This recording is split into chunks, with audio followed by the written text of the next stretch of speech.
say, chaps, just in time. Yes, the Jerrys are well dug in, and we're going to have to ferry them out. So I think we're going to have to put some troops behind enemy lines. What do you say? So I think it's time to call in the Airborne. Here we are. I'm collecting them for Konflikt 47. I wanted a good normal infantry corps to what I was doing with that game. Also, obviously this is designed for bolt action, also by Warlord. So I guess I could play that game with these as well, couldn't I? So I've got a bit of a flexibility option by getting this box set. Now, I've also got to start my army. I've got these cool models from Rubicon as well. That's a Sherman Tank, and I've homemade. It looks pretty oversized and silly at the moment. I hope it looks better when I've painted it. There's a Tesla cannon for my Sherman Tank, but I've also got this Ace Willis Jeep from Rubicon Models as well. So those are the first things I wanted for my Konflikt 47 army. I don't know if they're good. I don't know the rules. I've played one kind of demo game. I've done a video on that, so have a look at that if you're interested.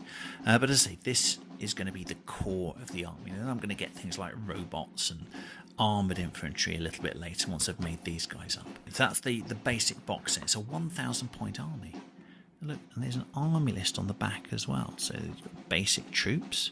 I think you've got a PAT team, personal infantry anti-tank. Is that what it stands for? I'm not sure. Someone can tell me in the comments if that's the correct acronym or not.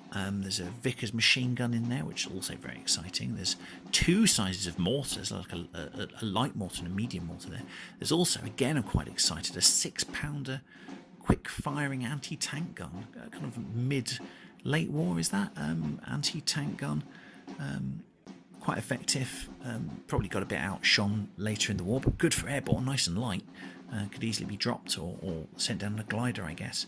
Forward observer, I don't quite know what that is. I think that calls in artillery. I think the British may get a special rule for artillery, so that's really cool. So a nice differing group, a varied group of soldiers there. Mostly it says veteran in brackets down that army list, so I'm guessing that means something, that they're harder to kill, I think. Again, I'm not au fait with the rules yet, so apologies for that. So that's a 1,000 point.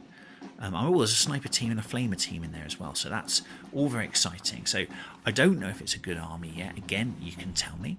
It's going to be fun, and it's got lots of varied troops. That's what I'm going for in an army anyway, so that's what I'm going to play. So I also got a couple of supplementary blisters to just add a little bit more to the army. So I've got another sniper team and a team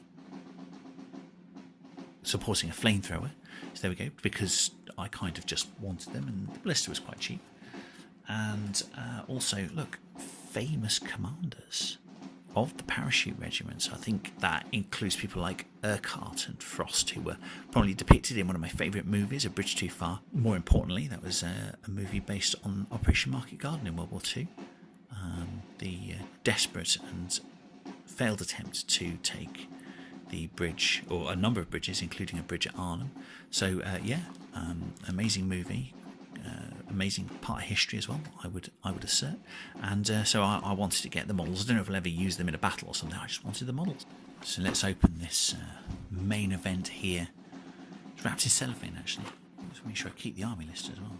So I haven't got one yet. So there we go. So, but cellophane. How am I going to get through this? No power can get through this indestructible material except Caliburn. Drawn, as you see, from the stone. Caliburn can cut through any plastic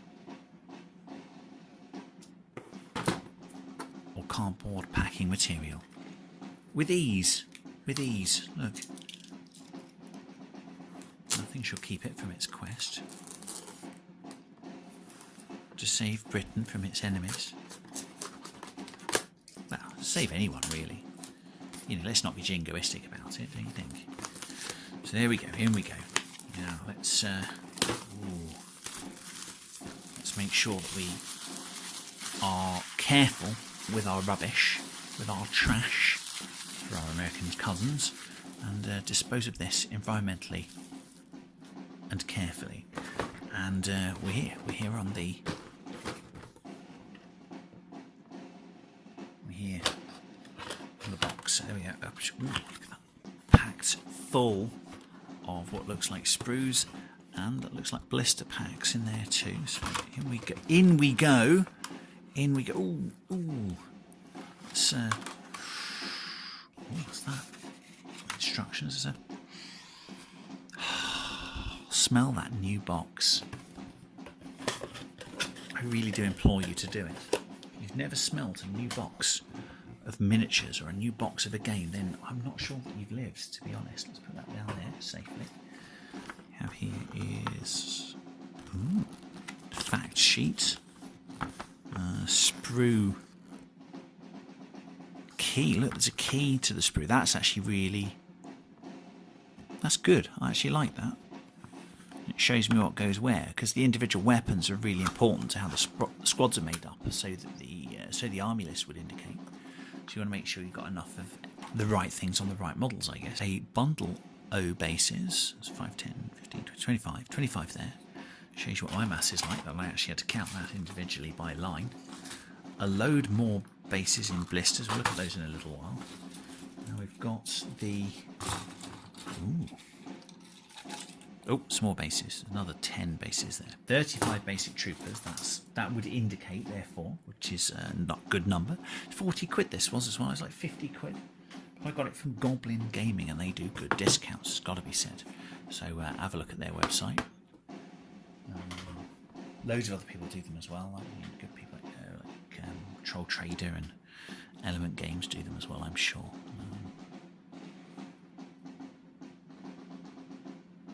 So, here the sprue, what we have is a bundle of heads.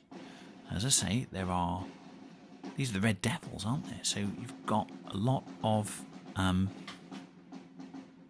heads with berets on, because the Red Devils, the Paras, were famous for wearing berets into combat. I don't know if it's a good idea, but it certainly didn't seem to hurt their reputation.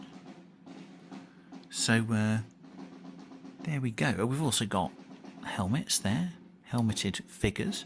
So it looks like you've got 5 guys with berets, 5 guys with helmets, 5 guys with berets, and another guy with a helmet. So I don't know how many people on the sprue. 5 guys on the sprue.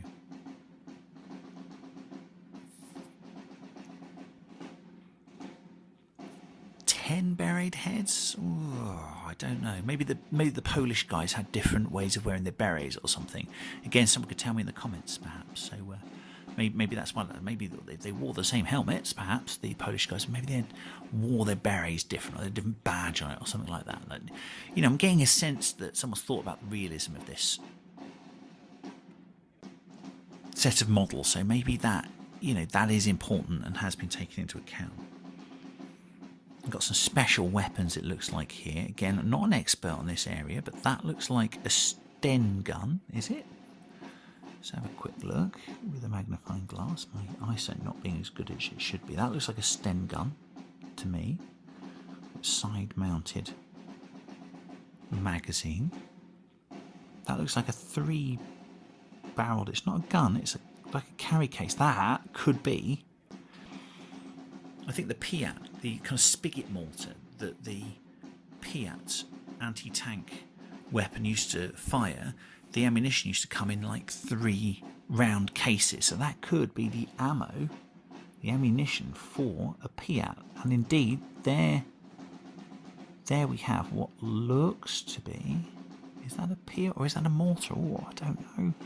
That looks like a Bren gun with its top loading. I think it was actually nicked from a Czechoslovakian weapon, but yeah, with its top loading magazine there, the curly magazine. So I guess when I've got this handy key here, so let's have a look at that, what I was looking at. There we go, that's the piece, and it's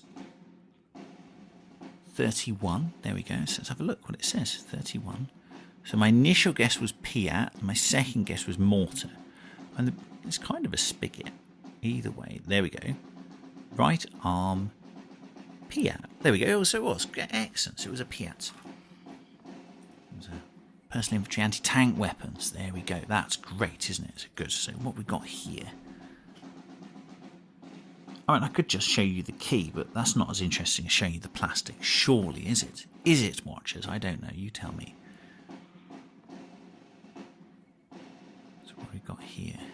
a bit of a war game because I'm glossing over all the cool stuff, just looking at the guns. So apologies for that, for those of you who are into history and stuff. So say sorry. So we've got there the what looked like rifles, bayonets attached. That's pretty cool. Don't often see that in kind of World War II stroke futuristic wargaming, so I'm going to definitely make them up with the bayonets attached. So that'll be your Lee Enfield 303, and I actually got hold of one of these in a video I made for Salute 2018. So if you want to look at that, at the end of that video, I get to hold a deactivated version of that and get to kind of cock it and see how it works. It's really interesting. I was very honoured to be allowed to do that. So thank you to the battery enactment guys that allow me to do that. So there we go. So there's more examples of the very successful Lee Enfield rifle. What's that there? That looks like another Sten gun. So there we've got the bodies and the legs. So another Sten gun there. They don't skimp on the Sten guns, do they? They certainly do not. And then loads of other equipment there. So that is a packed and interesting sprue, I would say. And as I say, here we've got the list of what's on the sprue. I'm going to find, I'm not seeing very well as I have difficulty with. That's going to be really helpful to me when I'm making up the models. So those are the sprues. 1, 2, 3, 4, 5, 6. Now, although there is an army list with like loads of normal troops and a Piat launcher, you know, if you're cleverer than I am and you know your army list and stuff, there's a lot of flexibility here, isn't there? Because there's a Piat, for example, on each of these sprues. So you could have lots of Piat teams if you wanted, if that's a thing. I don't know if that's a thing. I don't know if that's a good thing to have in your army, but you've got a lot of flexibility there. So even if you, I don't know, don't use all the bits on here, say you just make up loads of normal troops with Lee Enfield rifles, keep the sprue, buy another section, because you can get sections of individual paras, and then if you want lots of Piat teams or something like that later, you use those and use the bits off of this one instead. Yeah? Do you see what I mean? Yeah? Keep your bits box full. You never know when it comes in handy. So now we've got these interesting... Wow. Exciting blister packs. British Airborne Blister A, British Airborne Blister B. Wow, there's 2 blisters at once? Wow, very good. And there we've got Blister C and D. Or maybe they came in, I don't know, 2 blisters once upon a time or something. I don't know, as long as everything's in there. I was right. So there we go. Bases. Plastic bases. Thin, not in a bad way, not thin in a bad way. Low profile to the ground. Quality's fine, a little bit of processing needed on the side there perhaps. So large bases. Don't know what they're for. Teams, maybe I'm expecting mortars and things. What's that? Oh, packed by Ronnie S. Thank you, Ronnie. And Ronnie S. Thank you twice to Ronnie S. Thank you for that. Packing my stuff, and look at that. Little transfer. I'm going to call them transcodes. Everyone calls them decals. What does decal mean? Someone tell me. Someone tell me what decal stands for. Because I don't know. Then super advanced, I don't know, battle terrain of some sort. Very expensive indeed. Then bits. Now, apologies because I don't know what these are yet. The sprue was easy because it had lots of explanation. Oh, that's quite easy. Look at that. That looks to me like a Vickers machine gun. Can you feel my excitement? That's essentially... does it count as a heavy machine gun? Is it a medium machine gun? You guys can tell me. But it's a Vickers machine gun. Well, that's quite simple. Not a lot of construction needed there. So I'm guessing that's just going to go... That's going to plonk down one of those. And I'm going to find a packing crate or something that I've bought from somewhere. I'm going to plonk that there and put lots of static grass around it. And it's going to look amazing. And I'm not going to have to do hardly anything. That's really good. That's what I see. Assume that's what I think it is. Looks like a machine gun to me, so you guys can tell me if it is. So what else have we got? I've got other people here. We've got... Ooh. Ah, that looks like a mortar. Lovely. I don't know what kind of mortar that is. That looks pretty big to me compared to the guys. I'm going to go ahead and say that's going to be a medium mortar because that looks like a shell that someone's going to put into one. Wow, I might pick the right guys in order there. That looks like someone that's dropping a shell into a mortar at that angle indeed. So there you go. So they're probably going to go on this other base there, aren't they? Like so. Ooh, how exciting. How exciting indeed. Put those there like so. Whoa. Gotta say. What's that? That looks like ammunition, that does. It looks like ammunition in a big case. So do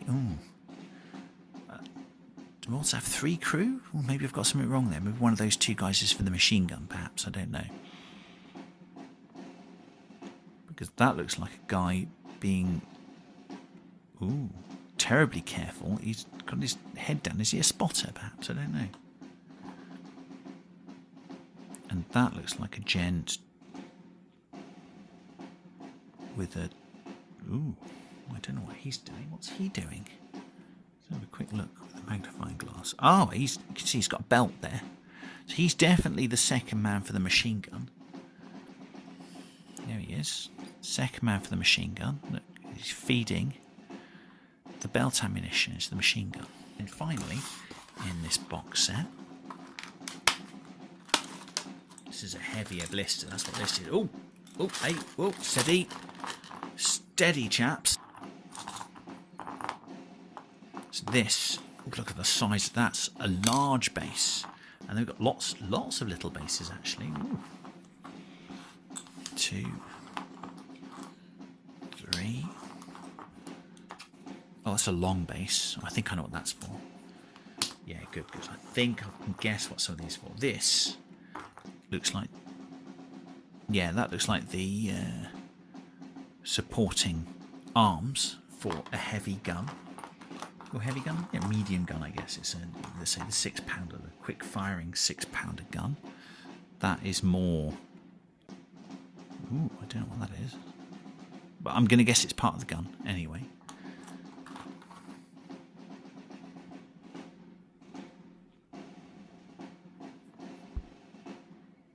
Parts of the gun again? Probably yes. Ooh, a big barrel. It's quite big, isn't it? I always think they're quite titchy because you hear stories about the 6-pounder not being able to get through German armour at the end of the Second World War, but it defeated a lot of German armour. You know, Panzer IIIs, Panzer IVs. Panzers on the right day, you can get them from the side or behind. Sure, they're still useful, but yeah, there's a 6-pounder gun.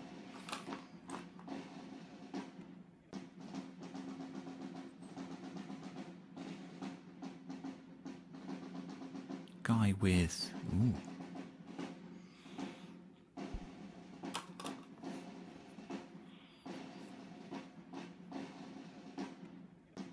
Is that a flamethrower? Is it like a tank on the back? I think that's a flamethrower, I think. Then...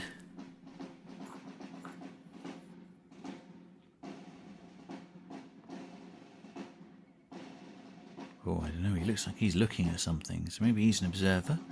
Or... crew commander of something, perhaps.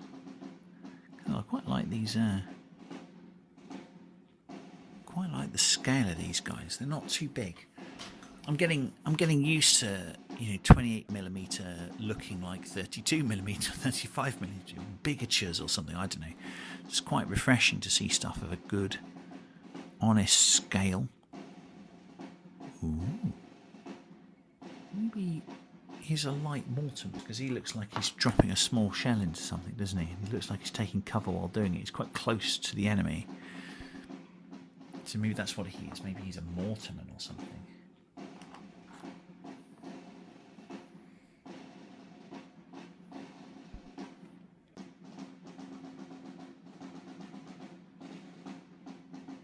He's definitely loading around into something. So he, I think, is crew for the big gun. I do not know what that is all for yet, but I'm sure we'll find out. It looks like it belongs to the big gun though. Wheels. Chunky wheels for the 6-pounder, I'm sure. Is the mantlet. Is that what it's called? The mantlet? The armour. Try and keep the crew safe from small arms fire and artillery spray, shrapnel, etc. We've got a guy probably supporting a member of another team, for example, the flamethrower. He seems to be on his feet, and the flamethrower seems to be on his feet, so that's what I'm guessing is happening. That looks like crew for the gun. The gun's going to have at least 3 crew, I'm going to guess. Yeah, I'm going to guess that's going to be crew as well. So I don't see sniper on here, so maybe... Yes, there we go, 22 is... There we go, there's a rifle there without a bayonet, and that's actually a scoped rifle, so I'm guessing that's where the sniper's coming from. Also on this list, as I've just been reading that, I've noticed other cool things like respirator bags, canteens, there's a... I think, is there a map case or something there? A lot of detail. That's what I would put forward there, that you can put on if you want it. A respirator bag, that's great, isn't it? So yeah, enjoy reading all the little bits that you can put on there. So here's my kind of auxiliary blister, number 1, which is the kind of extra specialists. Here we are. Got 4 individual bases there, and there we've got, these are metal, obviously, nice and straight actually. So here we've got the flamethrower soldier. I can only imagine the bravery of someone who wields one of these in one. What's the range of that thing? What, 100 yards? If that, I don't know. Someone again more expert than I could tell me. But you know, carrying the fuel for that on your back, what happens if it gets hit? Does it blow up? Does it leak flammable liquor? It's terrible. As I say, you have to be very close to the enemy to use it, so they might like shoot you. And I guess if you ever get captured and they find you one of these things, they're not going to be best pleased with you, kind of burning them up and burning all their mates up. What are they going to do to you? They'd probably shoot you on sight, wouldn't they? So, very brave thing, or very silly thing, I don't know, to wield one of those in war. I would assert. And then we've got 2 guys looking ace. Look at that.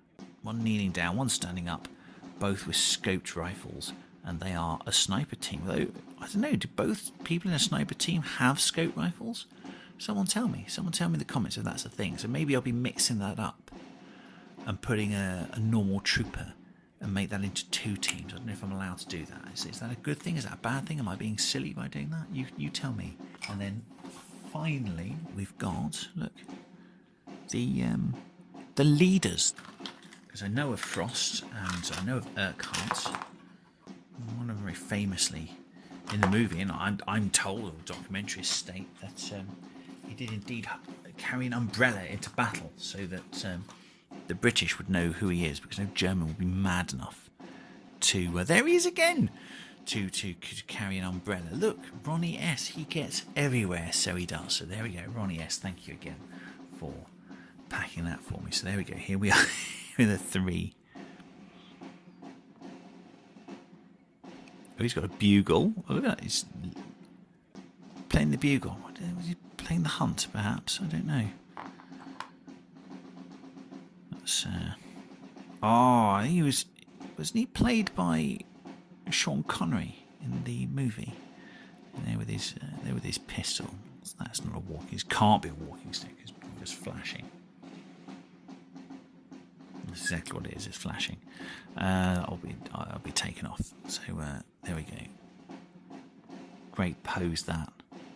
Definitely. I mean, if I don't use him as his character, if there's no character for him in the game, I will definitely be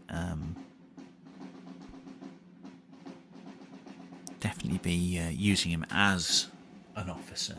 Nonetheless, that's the cool thing with these famous guys. You can just use them as an officer, can't you? If you can't use them directly in a game. And then we've got our man there with the